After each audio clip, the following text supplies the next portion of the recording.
আসসালামু আলাইকুম, কেমন আছেন সবাই? আশা করি সবাই ভালো আছেন। আজকের যে ভিডিওটা আপনাদের সাথে শেয়ার করতেছি এটা বেশ কয়েকদিন আগের। এমনিতে মানে যতটুক গোছগাছ করার ছিল করে রেখেছিলাম, ভিডিও যতটুক এডিট করার করে রেখেছিলাম, কিন্তু ভয়েস ওভারটা করা হয়নি। মানে সেই সুযোগ সুবিধা আমি পাইনি, সেজন্য ভিডিওটা আপলোড করতে একটু দেরি হয়ে গেল। গার্ডেনে পানি দিচ্ছি। এক আপু আমাকে কমেন্ট করেছে, আপু তুমি গার্ডেনের গাছগুলোতে কিভাবে পানি দাও? আমি এই যে পাইপ দিয়ে পানি দিচ্ছি। আসলে অনেক আপুদের অনেক রকম প্রশ্ন। আমার বাড়িতে কিন্তু অনেক গাছ। আমি যদি সবগুলো গাছে সুন্দর করে পানি দিতে যাই, দেখা যাবে যে 1 ঘন্টার উপরে সময় লেগেছে। অনেক আপুরা অনেক সুন্দর সুন্দর কমেন্ট করে, সব সময় রিপ্লাই দেওয়া হয় না। ভাবলাম আজকে রিপ্লাই দিয়ে দেই। এই ভিডিওটা আগের ভিডিও, যখন একদম বৃষ্টি বাদল কিছুই ছিল না। এখন তো মাশাআল্লাহ খুব সুন্দর বৃষ্টি হয়, 2 দিন 1 দিন পর পরই বৃষ্টি হয়। আজকে যে ভিডিওটা আপলোড করতেছি একটু বড়, ধৈর্য নিয়ে দেখবেন, ভিডিও শেষ পর্যন্ত থাকার অনুরোধ করছি। আর ভিডিওতে অবশ্যই একটা লাইক করে দেবেন।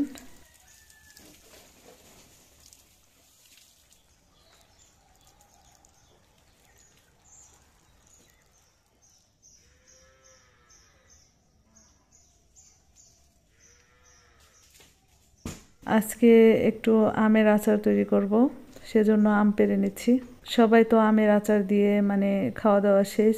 আমি এখনো আমের আচার দিতে পারিনি, কারণ বাসায় থাকি না, বাহিরে বাহিরে থাকতে হয়। যেহেতু খান সাহেব বাসায় নেই, তার সব রকমের কাজকর্ম আমারই করতে হয়, সেজন্য বাসায় ঠিক মতো থাকতে পারি না। বাসায় না থাকলে দেখা যায় যে আচারও দেওয়া হয় না।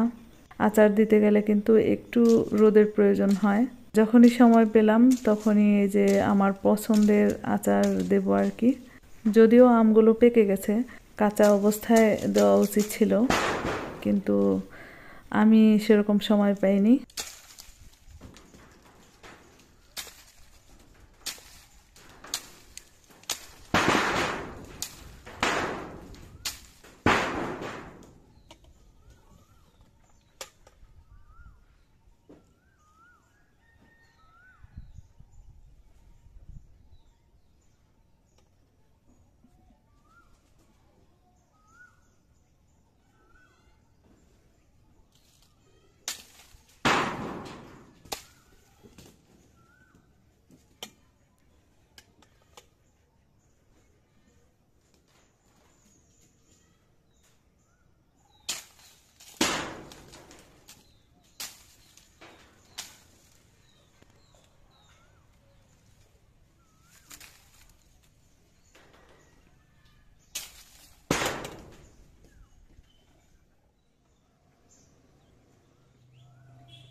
এপাশে আমার ভুট্টা গাছগুলো দেখাই আপনাদের। ভুট্টাগুলো একদম পরিপক্ক হয়ে গেছে।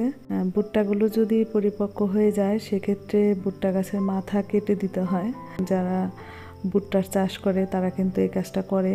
আমিও চিন্তা করছি যে ভুট্টা গাছের মাথাগুলো কেটে দেব। আমিও তো বড় একটা কিষানি, তাই না?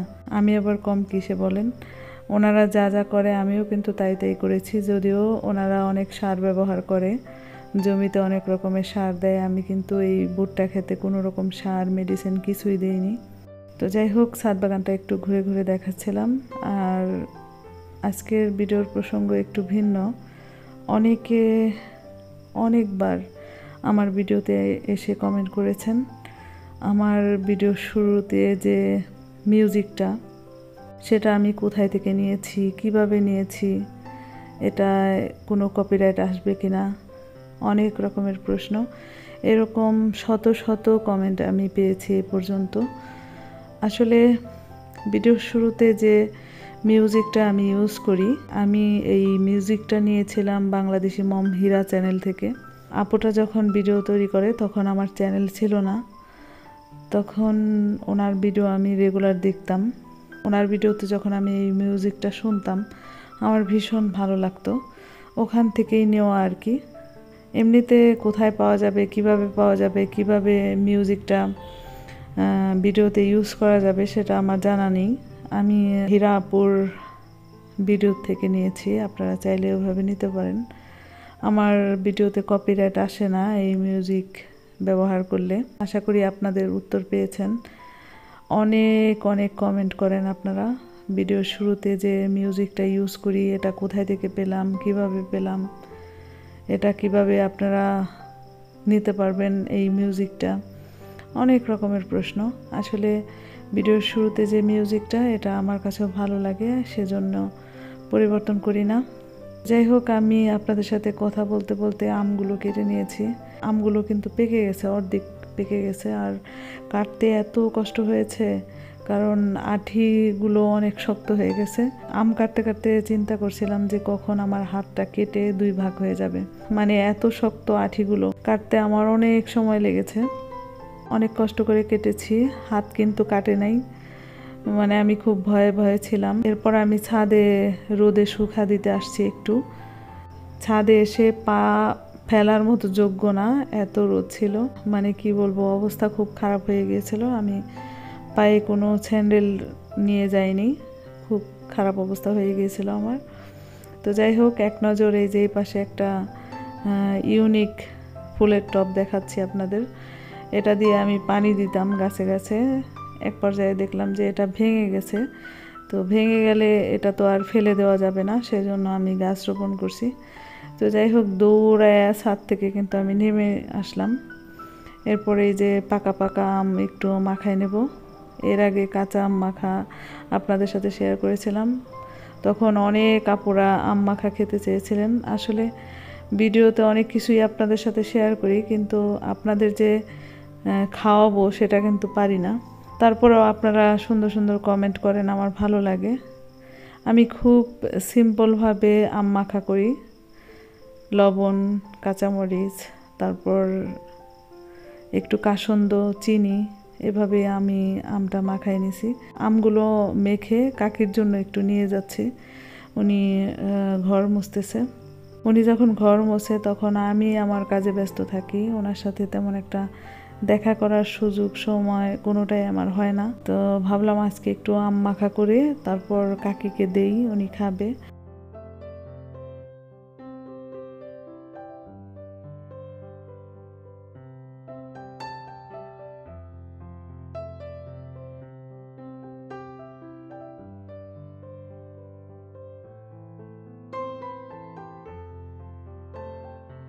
এর মধ্যে আপনাদের সাথে একটু চারপাশের পরিবেশ শেয়ার করতেছিলাম। আমার বাসায় কিন্তু অনেক কাঁঠাল হইতো আগে, অনেক কাঁঠাল গাছ ছিল। একে একে সব কাঁঠাল গাছ মারা যাইতেছে, কেন মারা যাচ্ছে জানি না।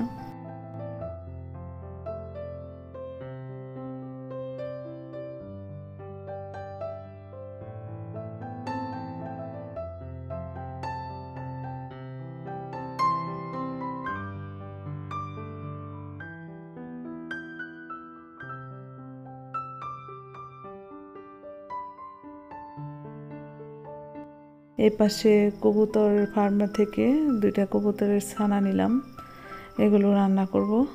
অনেকক্ষণ বসেছিলাম আর কি কবুতরের সামনে।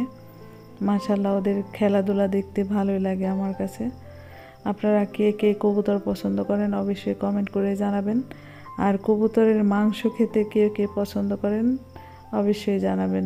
কবুতরের ছানা পরিষ্কার করা কিন্তু খুবই কষ্টকর একটা কাজ। কবুতরের ছানা ভালো করে পরিষ্কার করে নিয়েছি, পাশাপাশি আদা রসুন ব্লেন্ডার করে নিয়েছি। আসলে ঈদের প্রস্তুতি বলে আমার কিছু নেই, শরীরটা তেমন একটা ভালো না, অসুস্থ। এর মধ্যে ডাক্তারের কাছেও যেতে হবে, তো সব মিলিয়ে আছি কোনো রকম। আপনাদের সাথে কথা বলতে বলতে আমি রান্না করে নিয়েছি কবুতরের মাংস, পাশাপাশি শুটকি মাছ রান্না করেছি, আমার ছাদ বাগানের সবজি, পাশাপাশি করলাও দিয়েছি। আমি কিন্তু তরকারিতে করলা দিতে পছন্দ করি, ভালো লাগে, একটু তিতা তিতা লাগে, কিন্তু বাচ্চারা খেতে চায় না। এরপর রান্নাবান্না শেষ করে আচারটুকু দেব। আচারের রেসিপি আপনাদের সাথে শেয়ার করতেছি না, আমি যেভাবে আচারটা দেই সেটাই শেয়ার করতেছি। আমি এই খোসাসহ আচারটা খুব পছন্দ করি, খুব ভালো লাগে। অন্যান্য আচার তেমন একটা পছন্দ না। মিষ্টি জাতীয় আচার আমি একদম খেতে পারি না, যেরকম মোরব্বা, তারপর আমসত্ত্ব, ভালো লাগে না, তারপরও বাচ্চাদের জন্য মাঝে মধ্যে তৈরি করি। কিন্তু এই খোসাসহ সরিষা দিয়ে আচারটা আমার ভীষণ ভালো লাগে। আপনাদের কাছে কেমন লাগে অবশ্যই জানাবেন। অনেক অনেক আপুরা অনেক সুন্দর কমেন্ট করে, কমেন্ট পড়ে আমার কাছে ভীষণ ভালো লাগে। এত লম্বা লম্বা কমেন্ট করে, আসলে এগুলোই হচ্ছে ভালোবাসা। আপনাদের ভালোবাসায় আমি কিন্তু মুগ্ধ, একদম মুগ্ধ। তারপরও আমি চেষ্টা করি কষ্ট করে একটা ভিডিও আপনাদের সামনে তুলে ধরার জন্য, কারণ আপনাদের কমেন্ট পড়ে আমার ভালো লাগে। এত ধৈর্য নিয়ে সময় নিয়ে কিভাবে এত সুন্দর সুন্দর কমেন্ট করেন সেটাই বুঝি না। খুবই সিম্পলভাবে আমি আচার তৈরি করি। এর মধ্যে আমি একটু গুঁড়া মশলা দিয়েছি, মরিচ গুঁড়া, তারপর একটু আদা রসুন, চিনি, লবণ, ভিনেগার, মানে সবই পরিমাণ মতো দিয়েছি। সাথে সরিষা বাটা ছিল। তো সব কিছু মিলিয়ে আচারটা তৈরি করতেছি। আমি যখন আচার দিয়েছি তখন প্রচুর রোদ ছিল, তো আমগুলো একটু বেশি শুকায় গেছে। এই আচার তেমন একটা শুকানোর প্রয়োজন হয় না, তারপরেও মানে খোসাগুলো কেমন যেন একটু শক্ত শক্ত টাইপের হয়ে গেছে। তো তারপরও ভালো লাগছে, খারাপ লাগেনি, ভালো লাগছে। আমি খোসাসহ আচার খুবই পছন্দ করি। আপনাদের কাছে কেমন লাগে অবশ্যই কমেন্ট করে জানাবেন। আজকের ভিডিও বেশ লম্বা ছিল, আপনাদের সাথে অনেক কথা বলেছি। যদি কথায় কোনো ভুল ত্রুটি হয়ে থাকে তাহলে অবশ্যই ক্ষমার দৃষ্টিতে দেখবেন। আর এখন থেকে চেষ্টা করব রেগুলার ভিডিও আপলোড করার জন্য। কতটুকু পারবো জানি না, কারণ অনেক ভিডিও একসাথে হয়ে গেছে আমার গ্যালারিতে। চেষ্টা করব ঈদের আগে সবগুলো ভিডিও আপনাদের সাথে শেয়ার করতে। আপনারা অবশ্যই ভিডিওগুলো দেখবেন। জানি না কতটুকু কি করতে পারবো, কারণ আমার তো ভিডিও এডিট করতে অনেক কষ্ট লাগে, অনেক সময় লাগে। তো কতটুকু আপনাদের সাথে আমার ভিডিওগুলো শেয়ার করতে পারবো জানি না, তবে চেষ্টা করব ঈদের আগে সবগুলো ভিডিও আপনাদের সামনে তুলে ধরার জন্য।